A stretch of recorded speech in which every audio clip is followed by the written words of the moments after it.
paz, da bondade, se estamos perto de ti, vivendo a fraternidade. Bom é estarmos aqui, se a luz do teu evangelho queremos chegar a ti, libertos do homem velho. Bom é estarmos aqui, bom é estarmos aqui, bom é estarmos aqui, sentindo em nós o teu reino. Bom é estarmos aqui, Senhor da paz, da bondade, se estamos perto de ti, vivendo a fraternidade. Bom é estarmos aqui, se a luz do teu evangelho queremos chegar a ti, libertos do homem velho. Bom é estarmos aqui, bom é estarmos aqui, bom é estarmos aqui, sentindo em nós o teu reino. Bom é estarmos aqui, bom é estarmos aqui, bom é estarmos aqui, sentindo em nós o teu reino. Bom é estarmos aqui.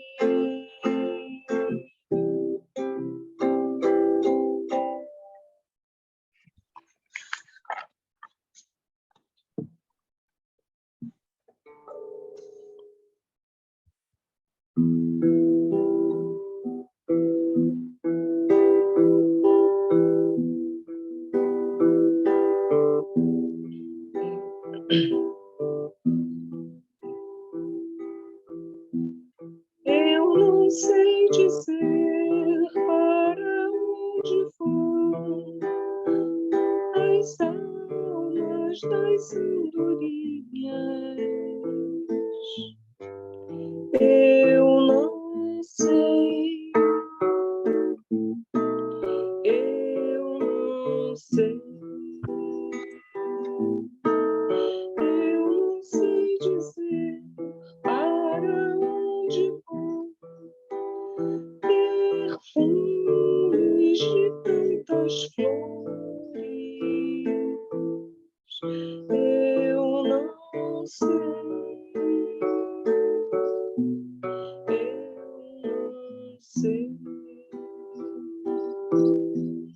eu só sei dizer que dentro de minha sinto a natureza cantando e chorando.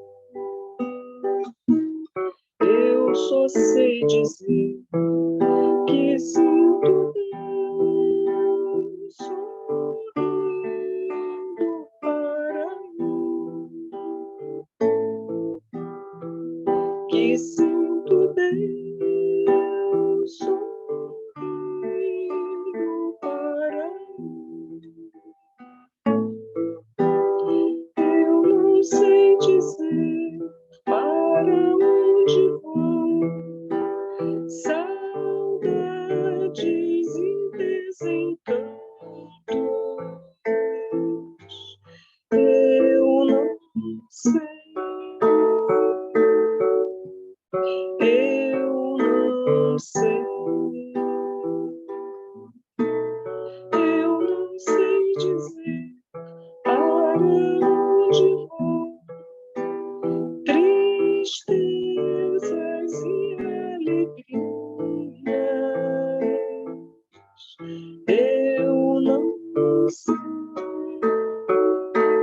Eu só sei dizer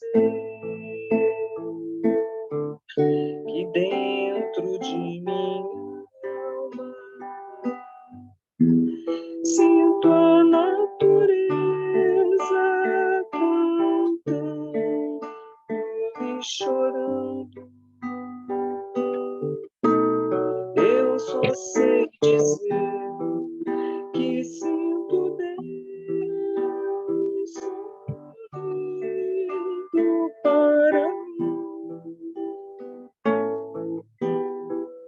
que sinto Deus sorrindo para mim.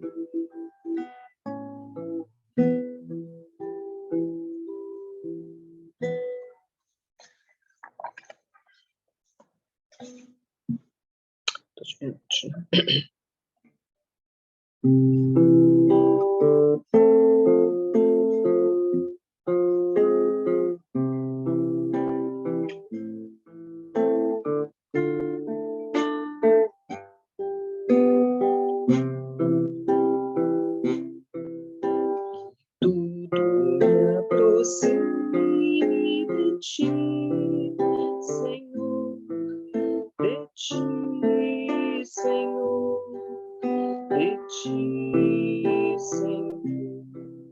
Que tudo me aproxime de ti, Senhor, de ti, Senhor, de ti, Senhor. Os anseios,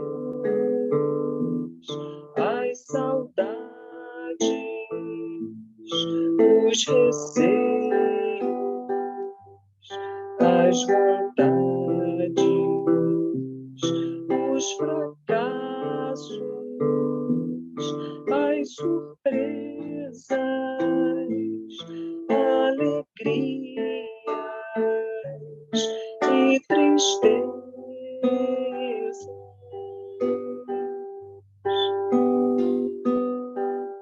Que tudo me aproxime de ti, Senhor, de ti, Senhor, de ti, Senhor.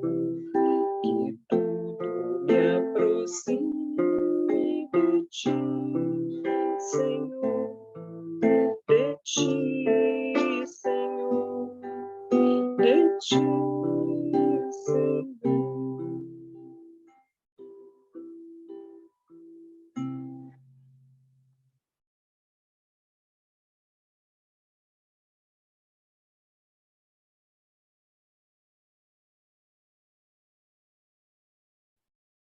Bom, gente, boa tarde, sejam todos bem-vindos. Feliz por poder contar com vocês, que eu achei que a gente teria um quórum ainda bem menor.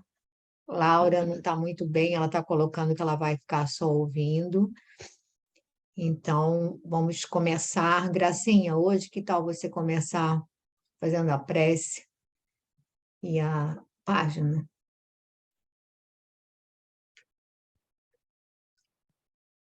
Tem que abrir o som. A página é 121. É Montoro, isso. É. Montoro, né? Primeiro é a prece, replica. Isso, primeira prece.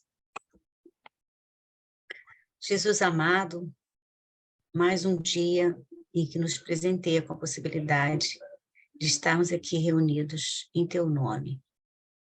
Que o aprendizado de hoje fale fundo em nossas almas e que possamos aplicá-lo em nossas vidas diárias. Se conosco, Senhor, hoje, amanhã e sempre.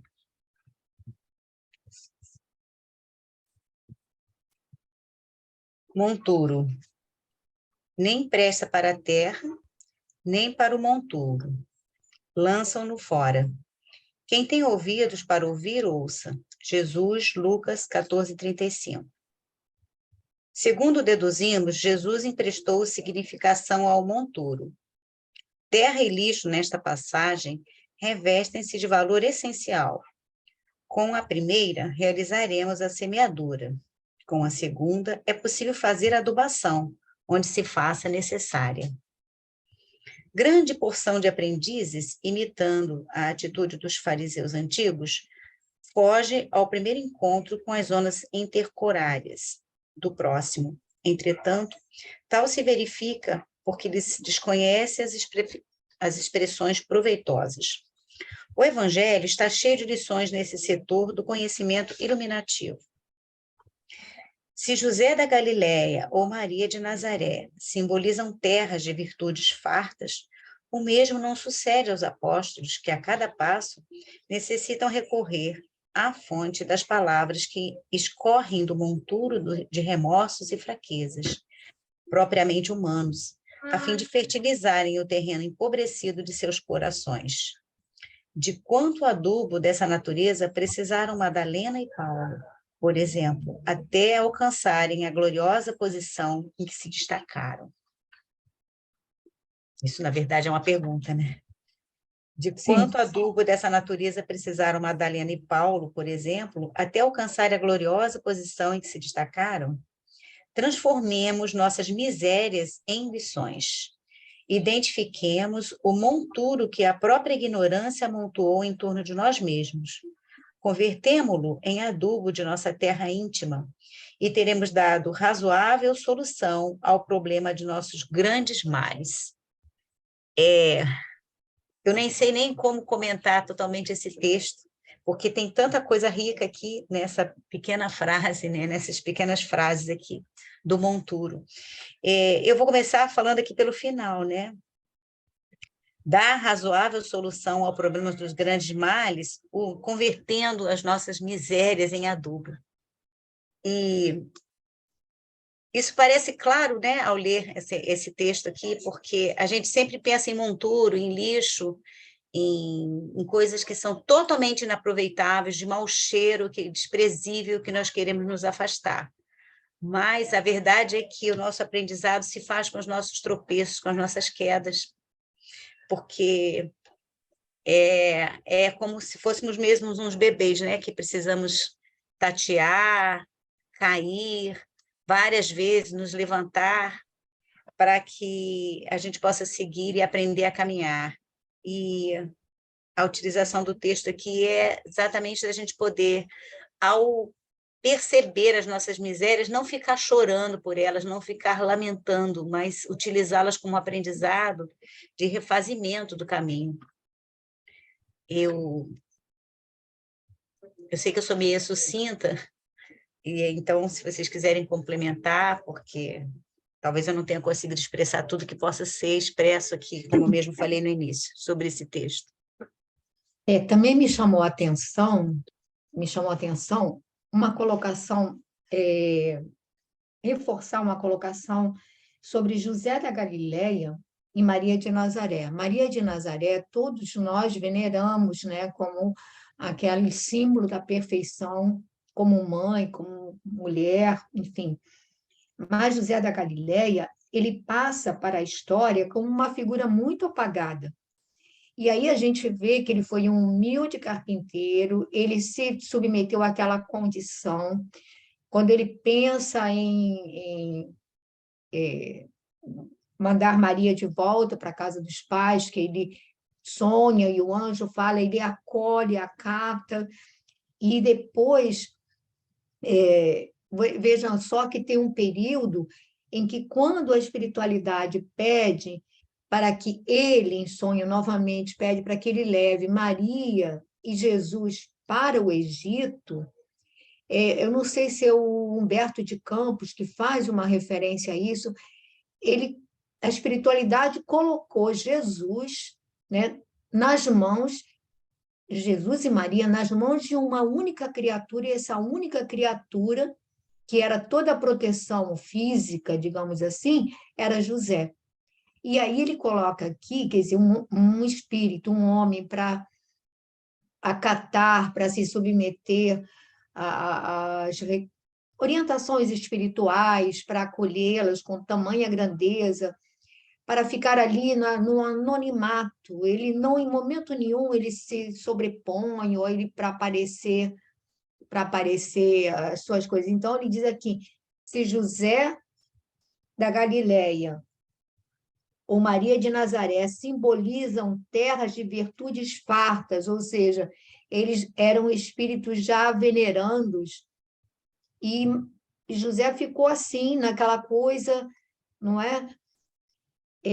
O mesmo não sucede aos apóstolos, que a cada passo necessitam recorrer à fonte das lágrimas que escorrem do monturo de remorsos e fraquezas. Aí ele vai falar de Paulo e de Madalena e de quantos sacrifícios, quanta renúncia, quanto esforço para poder vencer tendências que ainda estavam neles, né? Os próprios apóstolos, Pedro, Tiago, e aqui ele mostra que, olha, José e Maria eram como Estevão, eram espíritos já sublimados, né? Eram espíritos já na esfera do Cristo. E não seria diferente. Como é que eles iriam colocar o Cristo em mãos de espíritos menos, né, preparados, ou com menos fortaleza, com menos. Então, eu acho que a gente tem que prestar muita atenção nessa figura maravilhosa que é José, né, de Nazaré. E aí, o resto você foi sucinta, porque ele diz que a gente foge às zonas estercorárias, né? Estercorárias, do próximo. A gente foge do próximo, porque o próximo tem defeitos que nos incomodam. Ai, meu Deus, só um minuto, gente. Espera aí. Tina, eu estou numa reunião aqui, num grupo de estudo. Depois eu ligo para você quando eu terminar. Tá, obrigada. Tá, obrigada, tchau. Gente, é minha vizinha, quando eu vi que eu cobrei as bolsas e ela está dizendo que agora já conseguiu comprar, já estão prontas. E aí eu não podia deixar de atender. Então, então é isso, né, gente? Eu acho E que esses defeitos do outro aí são os nossos, né? Também. Por isso que a gente não quer nem olhar, em geral. A gente foge. Mas, como você falou, acho que é uma página assim, muito rica, vocês podem fazer colocações, não é? E aí ele vai dizer que só convivendo, transformando esses defeitos, essas imperfeições, a convivência com essas imperfeições, porque a gente não olha para as nossas, olha sempre para o do outro, o que nos incomoda é no outro. Mas só aprendendo a conviver e a relevar é que a gente cresce um pouquinho, né? Cresce um pouquinho. E acho até que ao olhar os nossos também, né? É difícil quando a gente se depara e olha e vê que, nossa, é muito duro quando a gente vê o quanto que a gente errou, mas é exatamente aí que a gente consegue. Não adianta ficar choramingando, né? O que você não fez ou deixou de fazer, mas aprender com os teus erros e seguir em frente, né? Não Verdade, repetindo mais. é verdade. Bom, alguém gostaria de falar mais alguma coisa? De Norá, Lore, Glória, Ana, Verônica, Essa Babi? parte que ele coloca ali, né, imitando as atitudes dos fariseus antigos, foge ao primeiro encontro das zonas estercorárias. Acho que ele está falando naquele sentido assim de dos fariseus não quererem conviver, né, não é isso? Com as Sim, pessoas impuras, as isso. pessoas de má vida, quando na verdade Jesus, porque os fariseus achavam que iriam se contaminar, né? E Jesus veio dizer que é o contrário, você que tem que levar o bom para aquelas pessoas que estão nessa situação, né? Nesse sentido, e é isso, né? E até porque quando você se não quer conviver, você muitas vezes começa a se julgar superior àquela pessoa. Você acha que você não quer conviver, se você não quer se contaminar, é que você se acha realmente mais puro que aquela pessoa. E muitas vezes o que Jesus vem mostrar é que essas pessoas são muito melhores do que aquelas que se fazem às vezes por puritanas ou coisa do gênero, né? Mais alguma coisinha, gente? Então nós vamos passar para há 2000 anos.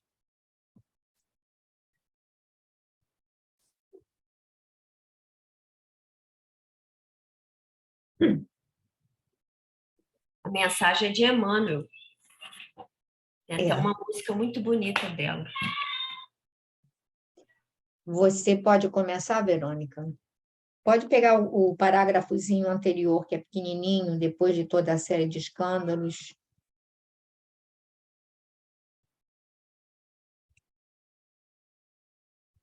Meio barulho aqui. É, Depois de toda a série, tá? é. Depois de toda a série de escândalos que me afastaram do consulado, tá muito ruim o barulho. Tá tranquilo, tá em todos os lugares, eu Aqui acho. também tá, Verônica, tá geral. Tá bom.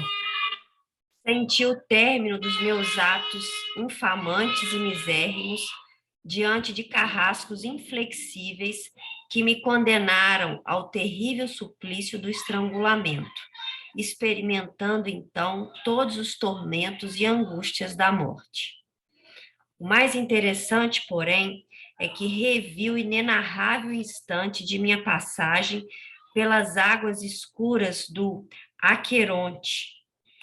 Aqueronte está aqui, que é um rio mitológico localizado, deixa eu ver aqui, acreditava, nele se encontra o barqueiro que leva as almas recém-chegadas ao outro lado do rio, às portas do Hades, onde o Cérbero os aguarda.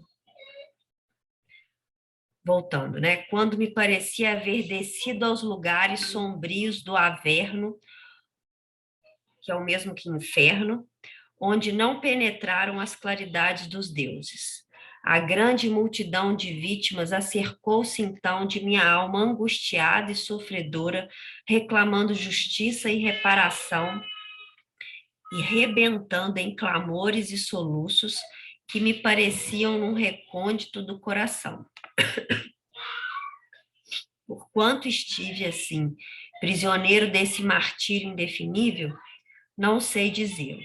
Apenas me recordo de haver lobrigado a figura celeste de Lívia, que, no meio desse turbilhão de pavores, estendia minhas mãos fúlgidas e carinhosas. Afigurava-se-me que minha esposa me era familiar de épocas remotíssimas, porque não hesitei um instante em lhe tomar as mãos suaves que me reconduziram a um tribunal no qual se alinhavam figuras estranhas e venerandas. Cães respeitáveis aureolavam o semblante sereno desses juízes do céu, emissário dos deuses para o julgamento dos homens da terra.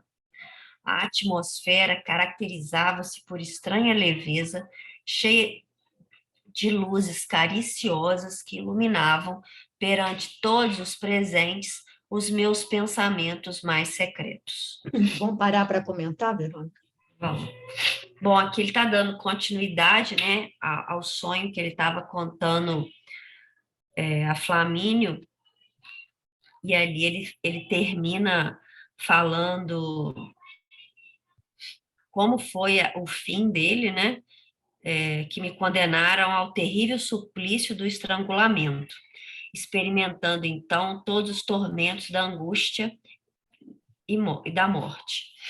E aí, ele vai falar, né, claro que segundo a visão dele ali de grego, né, como se fosse o transporte dele, né, depois da morte, a passagem dele, como ele viu essa passagem.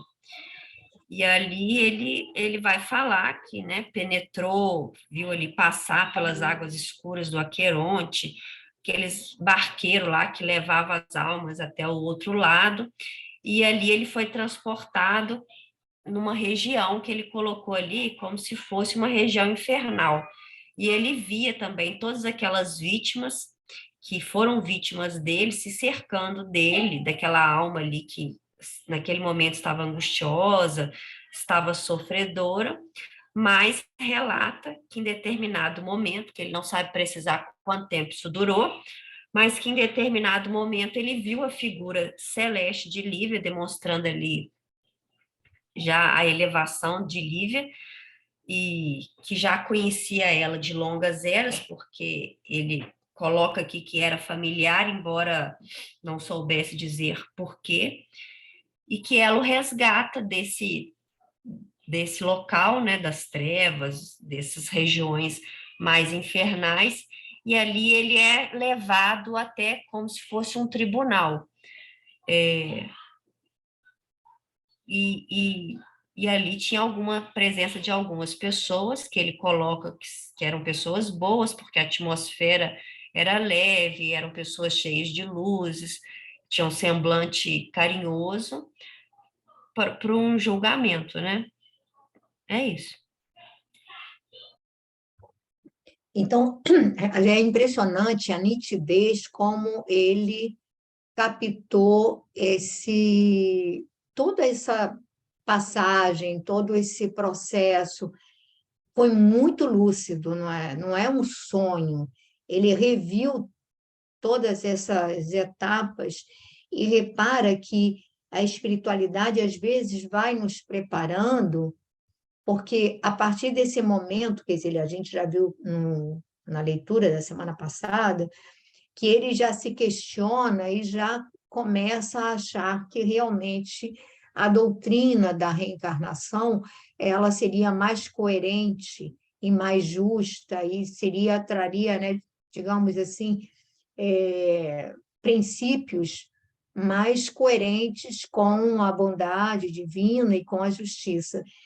E aí ele vai narrando toda essa experiência, que é uma maneira de quebrar aquele espírito assim tão já com princípios de dignidade, já querendo ser um homem correto, mas ainda presa de muito orgulho, de muita vaidade.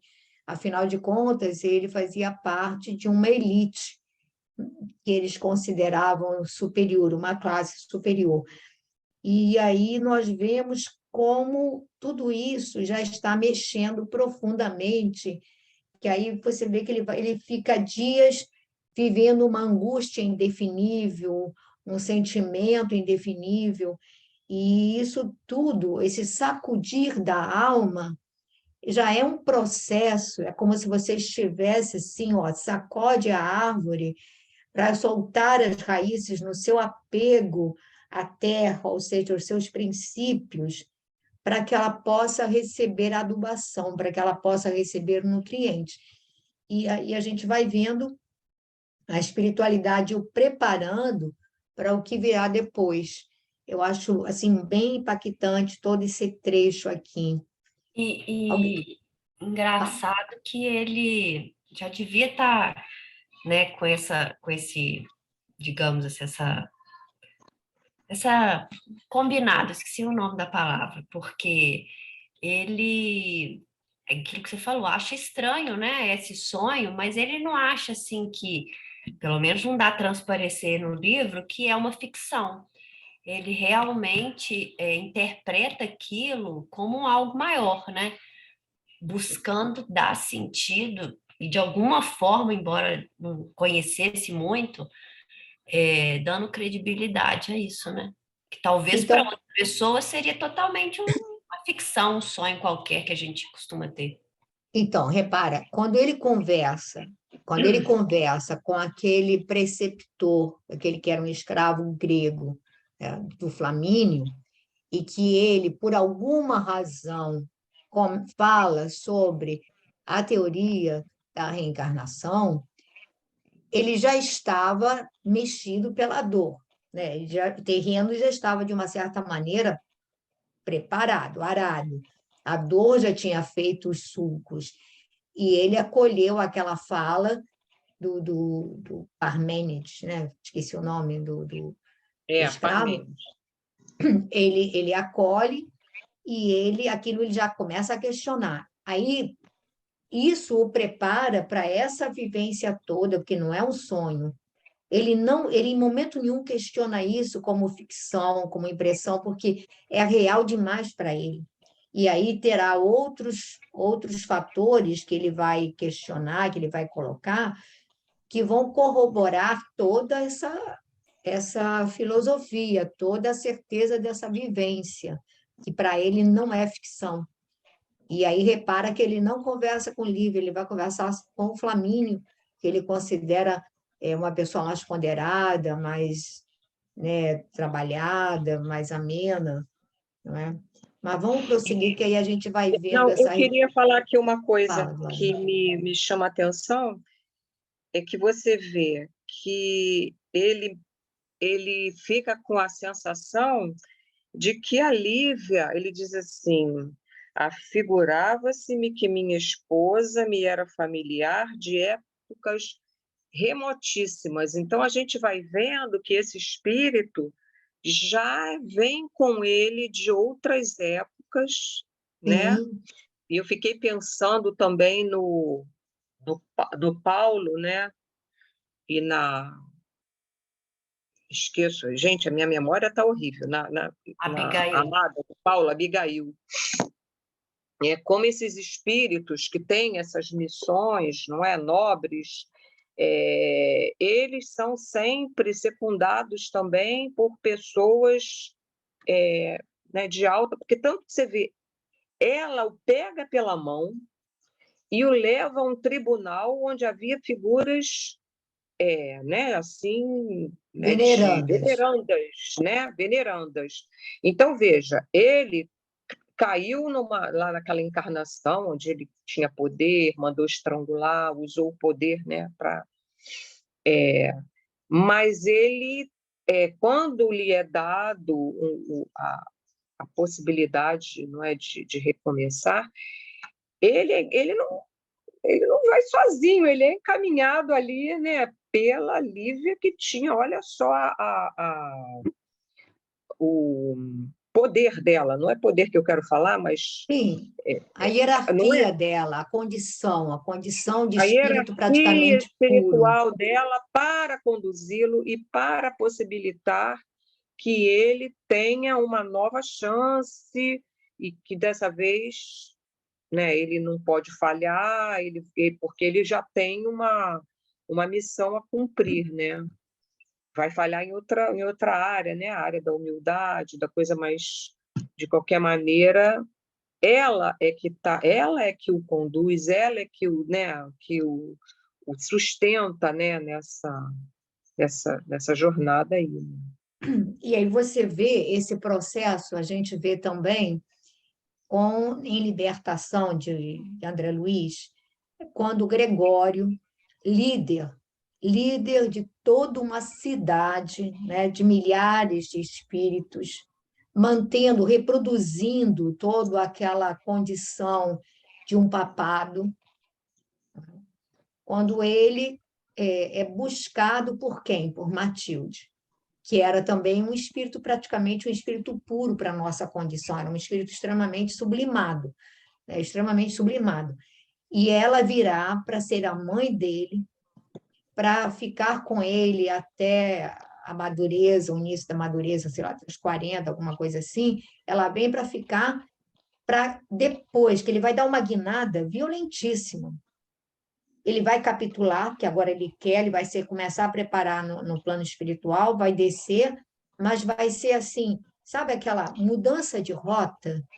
Deve ser muito sério. A primeira, assim, eu vim fazendo mal até aqui. Até aqui foi o meu querer, a minha vontade, não medindo, não respeitando direitos alheios, não respeitando sentimentos alheios. Eu fui um tirano, mas agora eu não quero mais ser. Gente, o peso de sombra, e não é só de sombra, porque quando nós vimos nessa condição, nós vimos com uma galera enorme em cima, que já perturba a criança. Desde bebê, a criança é perturbada, é assediada, é atormentada nos pesadelos, na inquietação, enfim. Então, ela precisa de alguém que ajude a, olha, vamos manter a bússola para o norte, vamos manter o norte. Então, a gente vai ver Matilde que virá até ele iniciá-lo na doutrina espírita, engajá-lo em trabalhos de beneméritos e tudo, para depois ela partir e ele continuar. Então, a gente vê o investimento da espiritualidade. Isso que você falou é verdade, como houve com Paulo, como com Emmanuel. Não é? E, normalmente, esses espíritos, eles, uma vez fortalecidos no propósito de mudança, eles trazem valores, porque eles trazem, muitas vezes, espírito de liderança. Isso é propriedade deles. Espírito de liderança, determinação, enfim, uma série de virtudes que eram empregadas para o mal e que eles começam a empregar para o bem, e às vezes um espírito desses, numa encarnação, dá um salto que a gente vai precisar de várias reencarnações para dar, né? Mas quer continuar, Glorinha?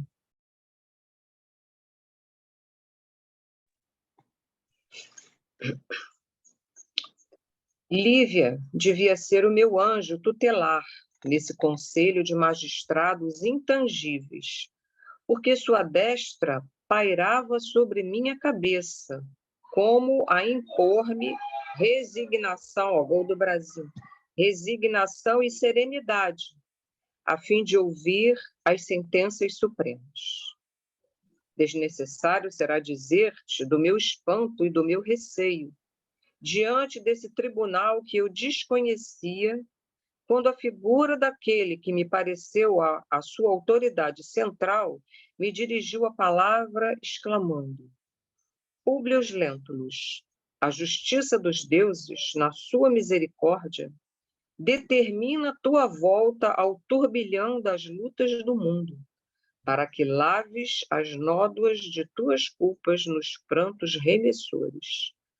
Viverás numa época de maravilhosos fulgores espirituais, lutando com todas as situações e dificuldades, não obstante o berço de ouro que te receberá ao renasceres, a fim de que edifiques tua consciência denegrida nas dores que purificam e regeneram. Feliz de ti, se bem souberes aproveitar a oportunidade bendita da reabilitação pela renúncia e pela humildade. Determinou-se que sejas poderoso e rico, a fim de que, com o teu desprendimento dos caminhos humanos no instante preciso, possas ser elemento valioso para os teus mentores espirituais. Terás a inteligência e a saúde, a fortuna e a autoridade, como ensanchas a regeneração integral de tua alma, porque chegará um momento em que serás compelido a desprezar todas as riquezas e todos os valores sociais, se bem souberes preparar o coração para a nova senda de amor e humildade, de tolerância e perdão, que será rasgada em breves anos a face escura da terra. Continua, Pepita. Olha, tem coisa demais para falar, o parágrafo não acabou. Para. Se você quiser ir parando e destrinchando, é Vamos melhor. parar. Então, aqui a gente vê o seguinte, né? Ele já fala, né? Ele já diz aqui, Lívia devia ser meu anjo tutelar nesse conselho de magistrado. Então, é como se ela fosse assim, eu sou o teu, eu vou hipotecar a minha palavra, né? Em teu benefício, né? Aqui eu tô com você para, né, para te fortalecer e a minha, né? Enfim, né? Era uma tutora, é como se ela fosse Avalista dela, ela foi uma avalista dele, né? Avalista, exatamente. Né? Então, e ele percebe, ele sente, né? Que ele diz assim: porque sua destra pairava sobre minha cabeça. Quer dizer, ele estava numa situação de, vamos dizer assim, de réu mesmo. Não ter, exatamente, não ter o que declarar, né? Ele está ali sendo, vamos dizer, preparado, né? As coisas estão sendo colocadas para ele, né? Como a impor-me resignação e serenidade. Então, a presença dela não é uma presença poderosa, né? A fim de ouvir as sentenças supremas, né? Então, ele se sente, ao mesmo tempo, receoso, né, de tudo que ele, né, vai ali escutar, né, de tudo que aquele tribunal que impunha respeito, né, ele sabia que ele tinha que respeitar aquele, né, aquele tribunal, aquelas pessoas, né, e, e aí, quando é proferida ali a sentença, né, que ele fala, que parecia ser a autoridade central, né, e diz para ele tudo que vai, né, acontecer nessa volta dele, a gente vê o seguinte: ele vai repetir experiências, né? Ele vai nascer em berço de ouro, ele vai ter poder, ele não vai ter dificuldade material, né? E vai, aqui que eu achei incrível, né? Viverás numa época de maravilhosos fulgores espirituais. Ele vai viver na época da vinda do Cristo, né? Olha Sim. só. Né, aquele profere lá a sentença dele, né? E diz o seguinte, que ele vai receber tudo isso a fim de que edifiques tua consciência denegrida nas dores que purificam e regeneram, né? Agora, ele vai ter vai nascer em berço de ouro, vai ter poder, mas ele vai lutar, ele vai ter dificuldades para lutar, né? E vai ter dores para regenerar-se, né? E aqui fala: feliz de ti, se bem souberes aproveitar a oportunidade bendita da reabilitação pela renúncia e pela humildade. Aí eu fiquei me lembrando aqui de figuras, não é, assim, luminosas da história, né? Lembrei do próprio Buda, que nasceu em berço de ouro, né? E que largou toda a sua opulência e foi conhecer o mundo, né, dos humildes, dos fracos, dos oprimidos, o mundo real, né, porque vivia numa bolha, e largou tudo para servir a humanidade, né? Lembrei também de Francisco de Assis, né, que tinha toda uma vida boa, um pai, né, com recursos, uma vida confortável, e largou tudo, né, para seguir o Cristo. Eles aproveitaram, né, a oportunidade, com certeza, né? E O aí próprio a gente... Gandhi, né, Glorinha? O próprio Gandhi abre mão de Gandhi, tudo. vários, não é? Vários É. dentro das suas, né, daquilo que eles puderam servir à humanidade, né, se tornaram expoentes, né, se tornaram figuras exemplares, né, para nós. Então, aqui, né, ele fala: se souberes aproveitar a oportunidade, né, determinou-se que sejas poderoso e rico, a fim de que, com teu desprendimento dos caminhos humanos, então ele, em algum momento, ele ia ter que se desprender, né? A gente sabe qual momento seria, mas ele teria que se desprender, né, da vaidade, da riqueza, né? E dar um outro roteiro à sua vida, né? Então, ele seria, sim, um elemento valioso para os mentores espirituais. Imagina toda aquela pleiade de espíritos apostando nele, né? Apostando na vinda dele. Terás inteligência e saúde, fortuna e autoridade, tudo para que ele se regenere, né?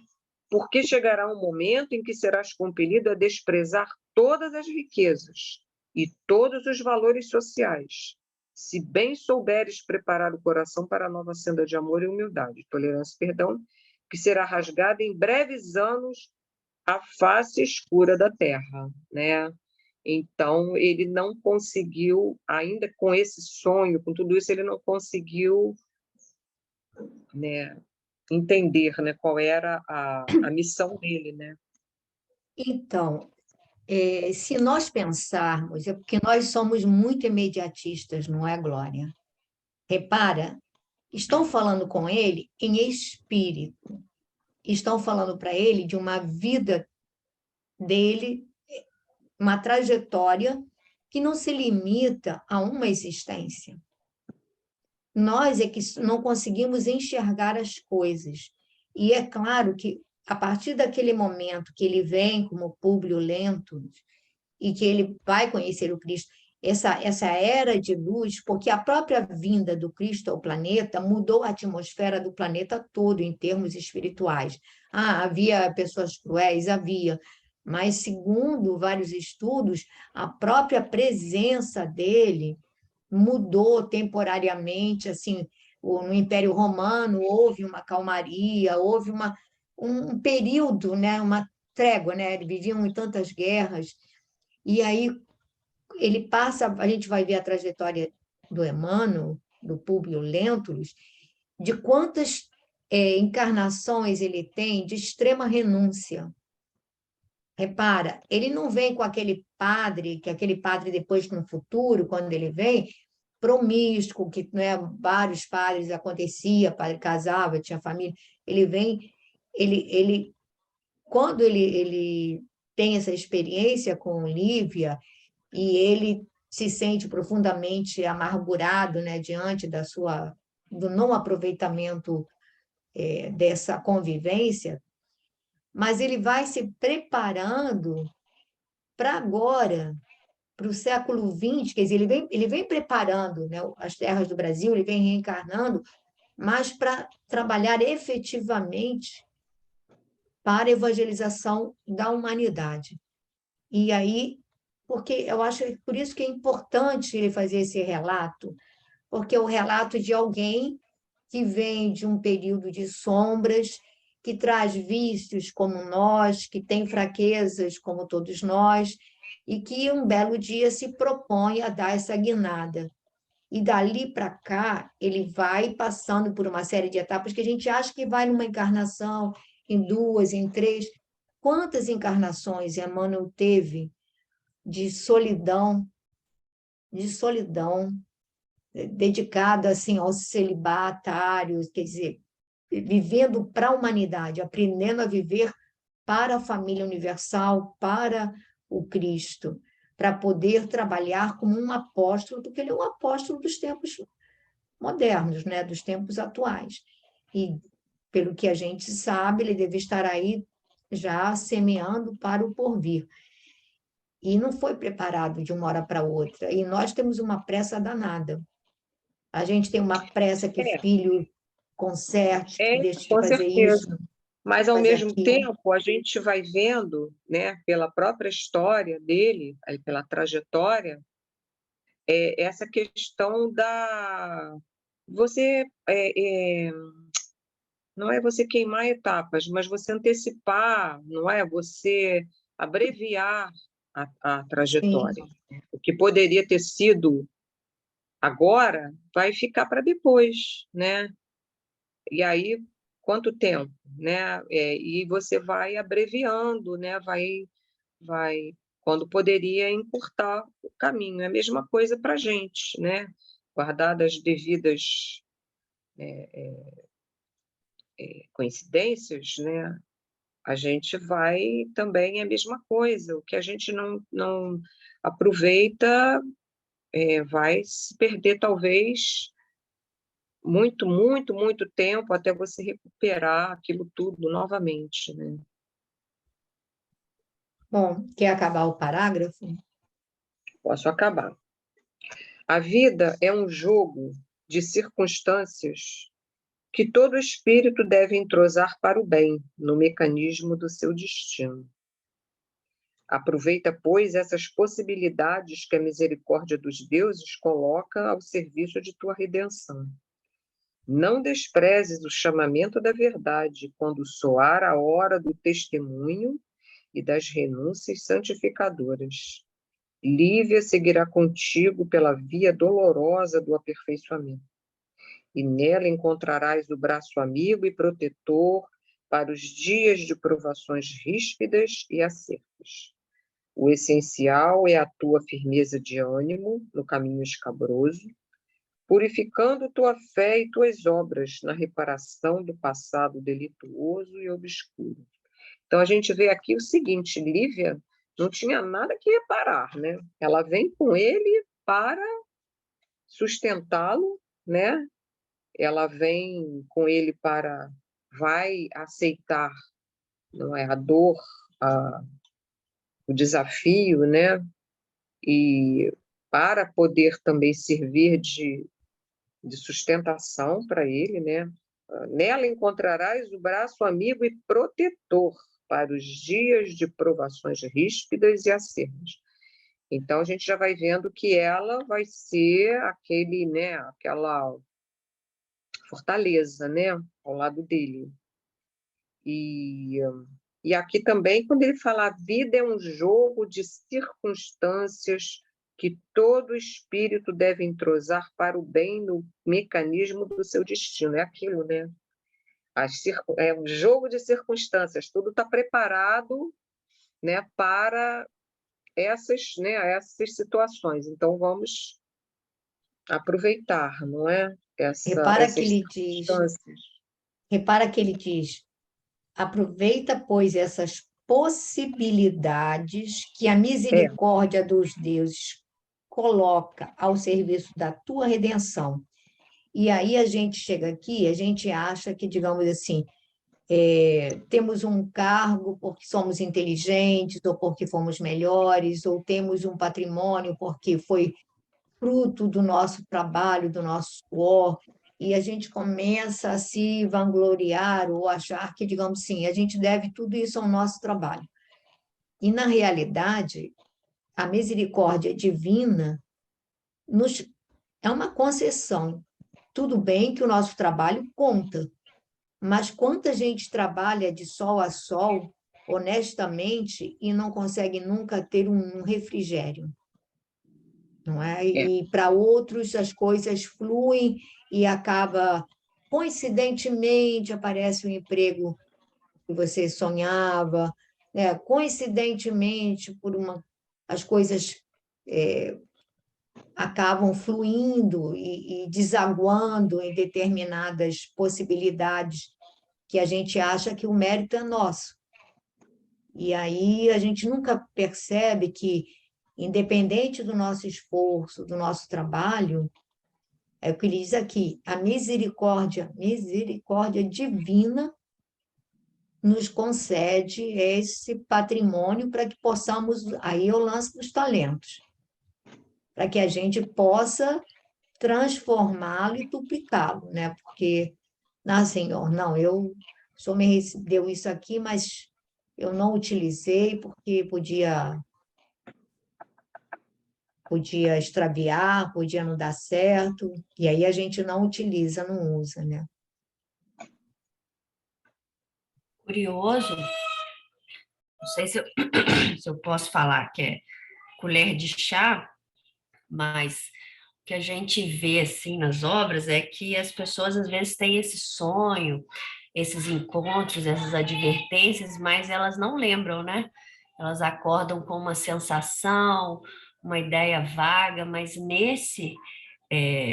deve ter sido dado a ele essa possibilidade de lembrar tudo, né? As frases, as colocações. Claro que não estou falando que é literalmente, mas lembra muito, né? Não é um diálogo aqui que não é uma ideia, é um diálogo, né? Justamente para, acho que, ajudá-lo, né? Acho que para ele, de certa forma, isso ficar gravado e lá na frente isso poder ser um gatilho, se assim ele o quiser, né? Verdade, verdade. Fala, Gracinha, você está querendo falar? Pode falar. É sobre isso mesmo que a Verônica está falando. Quer dizer, ele teve uma presença durante o sonho todo, né? Porque a impressão que a gente tem quando a gente sonha é que a gente está do lado de lá meio que dormindo e só vê vagamente.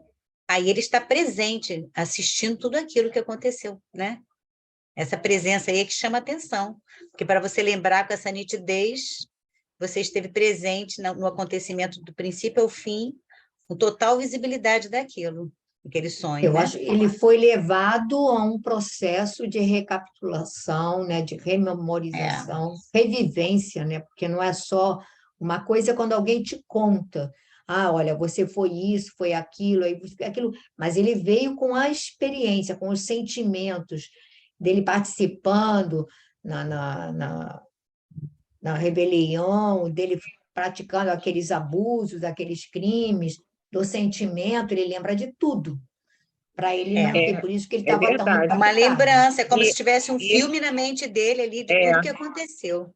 e ele é tão convicto que ele deixa o amigo, toda hora o amigo fica, né? O Flamínio fica baqueado, né? Fica em dúvida, fica. Então ele consegue até, ele é tão claro, né, naquilo que ele está falando, relatando, que o próprio Flamínio fica, né, Balançado. assim, de balançado, de tão lógico, né, de tão Coerente, tão coerente, né? coerente, é. Real também, né? Pelo que ele conta, assim, né?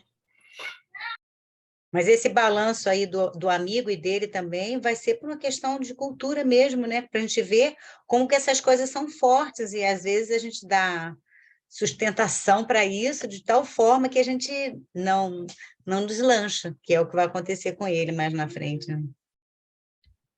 Bom, vamos prosseguir? Ana, você quer ler um pouquinho? Como é que está a internet por aí? Ela, de vez em quando, dá uma parada. Tá? Passa para outra. Tá bom, então, Babi, vai ler um pouquinho?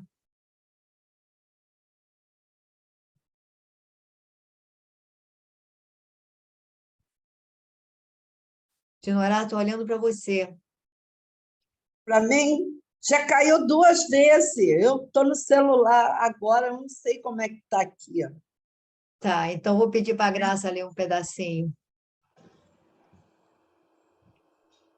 A essa altura, a voz altiva do Patrício ia se tornando angustiada e dolorosa.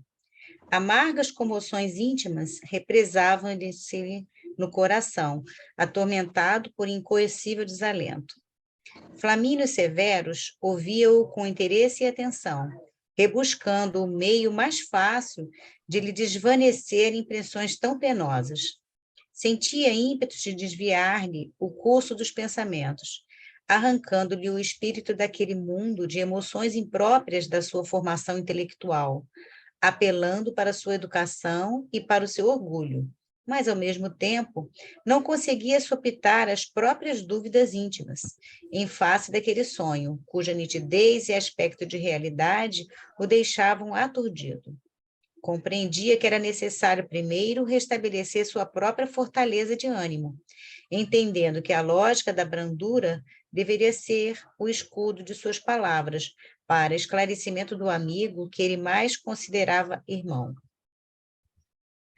Foi assim que, pousando a mão esguia e branca nos seus ombros, perguntou com amável doçura: e depois, que mais viste? Paro? Vai comentando os pedacinhos que é melhor, Gracinha. Bom, aqui fala exatamente do que a gente estava comentando aí no final, né? Que o próprio amigo ficou aturdido com a veracidade do sonho, né? A nitidez do sonho, e não sabia, precisava também se equilibrar para poder interromper aquela situação que ele achava danosa para ele, para o orgulho dele, para a educação que ele tinha, ficar acreditando naquelas coisas. Foi isso que eu entendi nesse pequeno trecho aí. E aí repara que mesmo ele ficando balançado pela lógica das colocações, pelo impacto das revelações, ele ainda acha que é preferível, é conveniente sufocar aquilo tudo para não, quer dizer, não quero pensar nisso, porque eu não quero, digamos assim, desprestigiar as nossas tradições, as nossas crenças. Então, mesmo tudo isso me levando a um questionamento mais profundo, eu não quero isso. Eu quero continuar no meu conforto, Ainda na que minha seja acomodação, verdade. mesmo que, sabe? Então, é aquele processo em que a gente prefere Fugir. ocultar a verdade e botar para baixo do tapete, porque ela nos obrigaria a tomar uma posição, digamos assim, uma posição diferente. E aí você não quer isso. Eu achei isso bem interessante também. Está bem claro isso, sem dúvida. Pode pegar mais um pouquinho, assim. Depois, que mais viste? Públio Lentulus, sentindo-se compreendido, recobrou energias novas e continuou. Depois das exortações daquele juiz severo e venerando, não mais lobriguei o vulto de Lívia ao meu lado, mas outras criaturas graciosas, envolvidas em peblos que me pareciam de neve translúcida, confortavam meu coração com os seus sorrisos acolhedores e bondosos. Atendendo ao apelo carinhoso, senti que meu espírito regressava à terra. Interessante, né, que ele foi, então, aí acolhido pelas pessoas que estavam naquele grupo, que no sentido de dar força a ele, de continuar, né, de seguir em frente. E aí ele retorna à terra. Observei Roma, que já não era bem a cidade do meu tempo. Um sopro de beleza estava reconstituindo a sua parte antiga, porque notei a existência de novos circos, teatros suntuosos, termas elegantes e palácios encantadores que meus olhos não haviam conhecido antes. Tive ocasião de ver meu pai entre os seus papiros e pergaminhos, estudando os processos do Senado, tal qual se verifica hoje conosco, e depois de implorar a bênção dos deuses no altar doméstico de nossa casa, experimentei uma sensação de angústia no recesso de minha alma. Pareceu-me haver sofrido dolorosa comoção cerebral e fiquei adormentado numa vertigem indefinível. Isso aqui eu acho que foi quando ele acordou do sonho, né? Ele disse que ele viu Não, eu ainda, acho que ele ainda está lá, porque ele viu o pai, ele viu cenas, né, da vida dele. Ele já é como se a ele vida voltasse em pregressa. criança, a vida pregressa. Aí ele viu o pai, que o pai dele foi senador também, cuidando dos papéis, dos papiros lá, aquela coisa toda. Ele teve o altar doméstico, aquela coisa. Ele se vê primeiro, vê Roma da época em que ele foi o bisavô dele, né? Ele foi o Sim. Públio Lentulus Tura, E que depois ele mais não na conhecia. frente. E depois ele vê mais à frente. E Eu aí, acho aqui, ô Pepita, eu acho que essa descrição que ele faz, primeiro a gente vê que tem aqui uma falange, né? Quando a gente ele fala desses esses espíritos graciosos, né? As túnicas, a gente vê que é uma falange de espíritos que está secundando ele na reencarnação dele, né? E eu acho que quando ele vai dizendo isso, que ele vai, né, atendendo-lhes ao apelo carinhoso, senti que meu espírito regressava à terra. Eu vejo aqui como ele começa a descrever, assim, até como aquele processo de adormecimento do espírito, quando ele vai reencarnar, não é? Que ele passa por um processo de adormecimento mesmo, né? Para o seu perispírito, não é? Sofrer todo aquele processo de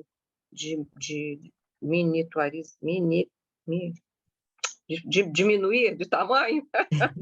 miniaturização. Você está falando desse trecho que ele fala da comoção cerebral e que ele ficou adormentado ele vai numa dizendo vertigem indefinível. Pode ser. Ele vai ficando adormecido. Isso aí é o espírito, é aquele processo mesmo, não é? Se preparando para uma reencarnação. Se preparando para a reencarnação. Ele vai lá onde estão os pais dele, né? Ele vê o pai dele lá. E lá, aí quando ele vê no altar, né? Depois de implorar a bênção dos deuses no altar doméstico da nossa casa, experimentei uma sensação de angústia no recesso de minha alma. Pareceu-me haver sofrido dolorosa comoção cerebral e fiquei adormentado numa vertigem indefinível, né? Então ele está naquele processo. É provável que ele, quando é trazido à Terra, ele veja o pai, quer dizer, ele vai reencarnar através daquele pai, ele é trazido para aproximação. Mas repara a elevação de Lívia, porque o que a gente percebe é que os espíritos mais elevados, eles apenas se fazem presentes nos momentos cruciais e depois eles delegam para os outros espíritos que vão cuidar daquele. Então, ele está ali no tribunal, a Lívia vem naquele processo da intercessão e depois ela se retira e os outros o acolhem, são os outros que vão encaminhá-lo, são os outros que vão cuidar desse processo dele retornar à Terra, tudo isso.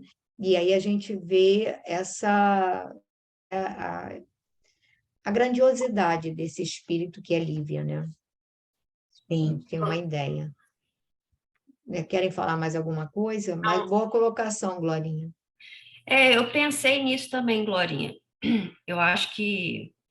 Mas aí depois eu estava lendo esse parágrafo aqui, não sei descrever literalmente o que se passou, mas aí eu tinha descartado essa hipótese, eu achei que não. Mas depois você falando, eu acho que pode ser realmente ele ter sido levado até o momento em que ele viu a reencarnação dele, ou a ser A colocado, aproximação, a a aproximação aproximação dele, dos pais. e até mesmo essa diminuição dele, essa miniaturização para adentrar mesmo no útero, só que depois ele recobra e volta, né? Acho que seria por aí, né?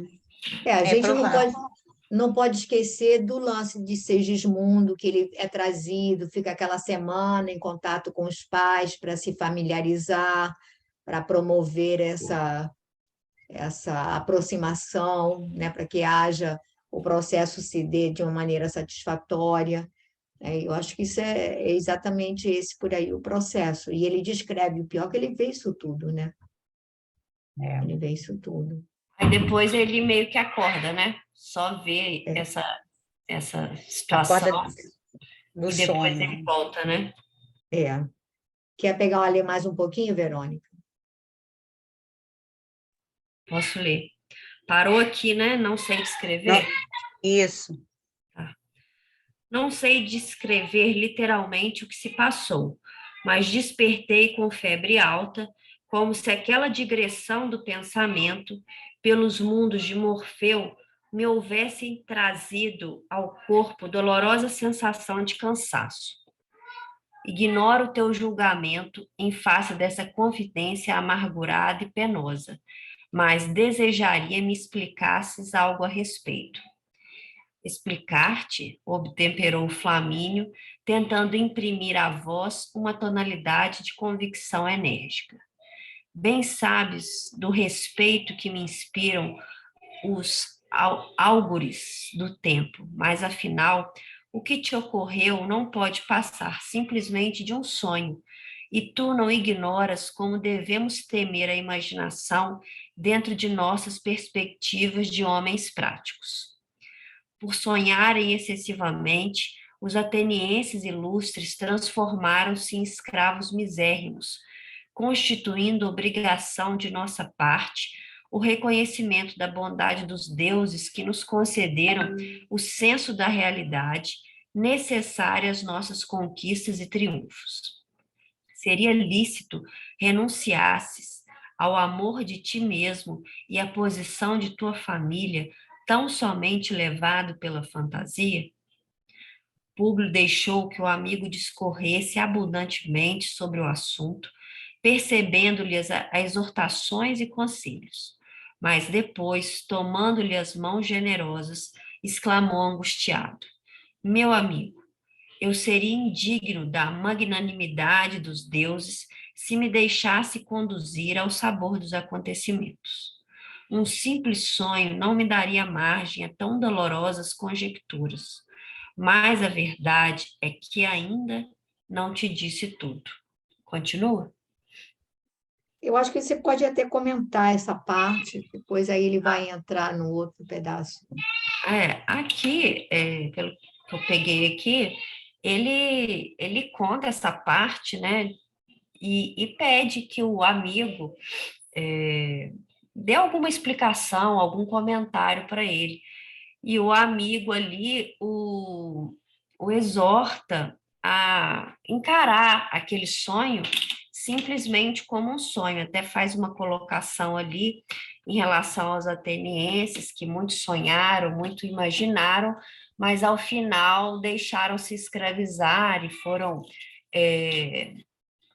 submetidos aos povos romanos pela sua praticidade, pelo seu sua visão mais objetiva e prática da vida, né? E ali ele coloca que ele não deve dar aso a essa que o Flamínio coloca como se fosse uma asa apenas à imaginação. E aí o Públio só termina dizendo ali que teria mais coisa para contar. E ele vai contar. O que é interessante é, a gente falou na primeira página das zonas extracorpóreas e de como, né, trabalha, o sofrimento pode trabalhar-nos. Repara que, logo no início, quando Emmanuel apresenta o Públio Lentulus e o Flamínio, ele apresenta o Flamínio como uma pessoa, enquanto o Públio Lentulus era uma pessoa digna, porém orgulhosa, mais arbitrária, aquela coisa toda, enfim, uma pessoa mais rígida.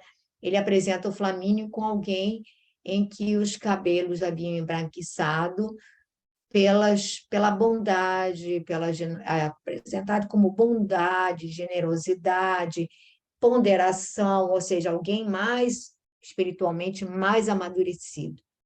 E, no entanto, o sofrimento do Públio, quer dizer, ver uma filha com lepra e não poder fazer nada, e ver a menina definhando e não poder fazer nada para aliviar-lhe as dores, aquilo mexe tão profundamente com ele que ele, com todos esses, sendo um espírito assim mais enrijecido, ele está, de uma certa maneira, receptivo à ideia da reencarnação, ele está impactado por esse processo.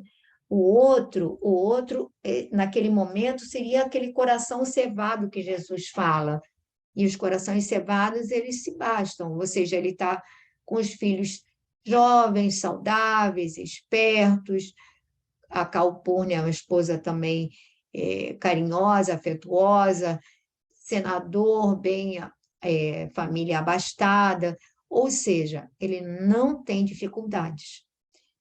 Ali, naquele momento, ele é um coração bom, mas cevado, ou seja, ele não precisa, ele não tem, no momento, necessidade dessa busca maior da explicação da vida, do porquê das coisas, ou seja, ele está acomodado na sua zona de conforto. E eu acho que isso é importante da gente fazer esse balanço, porque às vezes a gente se ilude, que a gente vê pessoas assim boas, generosas, mas que ficam ali naquela inércia, no marasmo. Fala, Você Glorinha. vê que em vários momentos, agora também, quando a Verônica leu, o Emmanuel tenta mostrar que o Flamínio, ele fica sempre, ele acho que falta só aquele, talvez fosse uma dorzinha para ele também, como você fala, né, para ele também, porque aqui diz assim, ó, explicar-te, obtemperou Flamínio, tentando imprimir à voz uma tonalidade de convicção enérgica, quer dizer, ele fica baqueado, mas ele não dá o braço a torcer, justamente talvez por ter não outra... Não quer se indispor com mas, tudo que cerca, né? Com as convenções. Mas ele fica, assim, né? Quer dizer, também já logicamente já estava preparado, né? Mas talvez não precisasse passar como o Públio, né? Pelas provações que ele tinha que passar, né? Enfim. Sim. Não, o que eu digo, Glorinha, é que, embora, assim, Eu entendi. teoricamente, o Flamínio é um espírito mais maduro, porém, ele ainda não foi adubado pelo sofrimento. Então, ele não está propenso a sair daquela zona de conforto, que são as tradições, quer dizer, ele não quer questionar, ele não quer... Está tudo bom, está tudo bom. Embora ele veja, ele sinta, né, no fundo do coração dele, ele sinta que existe a alguma lógica coisa. da argumentação. É. Mas Talvez. Pode aí falar. são aqueles. Eu acho que essa é aquele lance que Jesus fala dos corações cevados, é isso. É o coração que no momento ainda 8 não minutos. carece. Então, E aí talvez aconteça aquilo que a gente não sabe, né? Não tem essa notícia, mas talvez aconteça o que você falou aí do Gregório, né? Embora Flamínio seja mais, digamos assim, com notas de superioridade, bondoso, talvez Emmanuel, em razão desse sofrimento, tudo que ele passou, né? O encontro dele, depois o fim da existência, talvez tenha dado uma reviravolta aí, ó, e passou o Flamínio. não sei se ele ainda passou, não, porque aí falta a vivência, Não né, gente? sei, é só uma hipótese. É, bom, então nós ficamos no seu íntimo generoso, é isso? É? Acho que é um pouquinho antes. Flamínio franziu o sobrolho, não é? Ah, então tá É, bom. é. Então tá, melhor.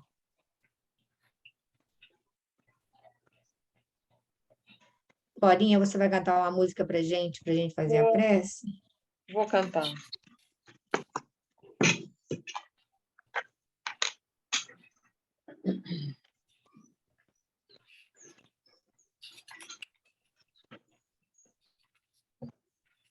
Buscou.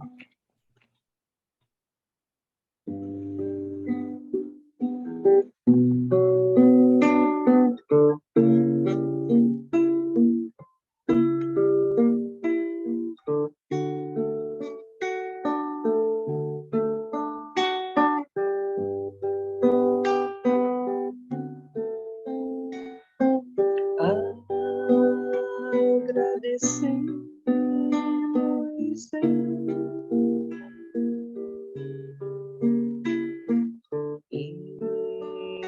estes momentos de paz.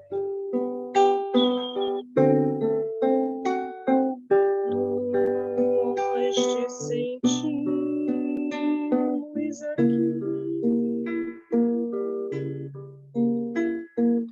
em vibrações fraternais na estrada da vida, conduz-nos ao bem, na alegria e na dor. Seja o amor nossa bandeira de luz, amado Mestre Jesus. Seja o amor nossa bandeira de luz, amado Mestre Jesus.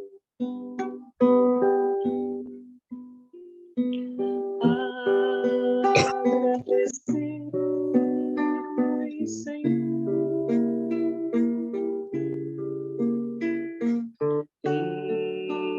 estes momentos de paz. Nós te sentimos aqui em vibrações fraternais na estrada da vida, conduz ao bem, na alegria e na dor. Seja o amor nossa bandeira de luz,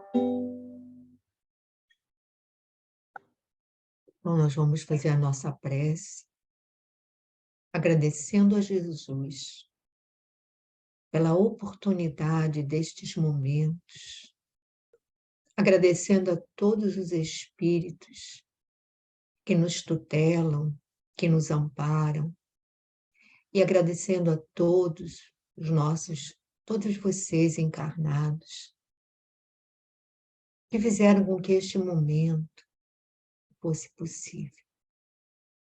Então, Senhor, eis-nos aqui e te pedimos, Mestre, que possas afagar nossos corações, que possas envolver-nos em tuas ações amorosas, para que nos sintamos mais confiantes, para que nos sintamos mais fortalecidos. Nutre-nos, Senhor, a alma, com o hálito do teu amor. Abençoa-nos, Mestre amado. Abençoa os nossos lares. Abençoa todos os nossos irmãos e irmãs que não puderam comparecer hoje. Que onde quer que se encontrem, sejam igualmente envolvidos pelo teu amor. E te pedimos pela nação brasileira, por este país, pátria do Evangelho, apontado por ti, designado por ti, para que possamos cultivar o teu Evangelho e expandi-lo através da nossa vivência. Então, Senhor, que possamos ser dignos da oportunidade de estarmos nesta terra abençoada, em contato com essa doutrina de luz. Pedimos que abençoe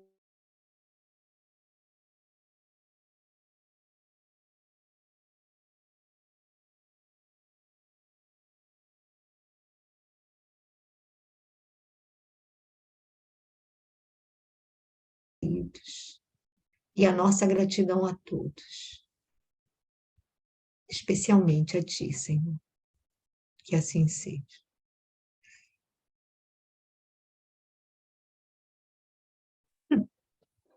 Deixa eu parar.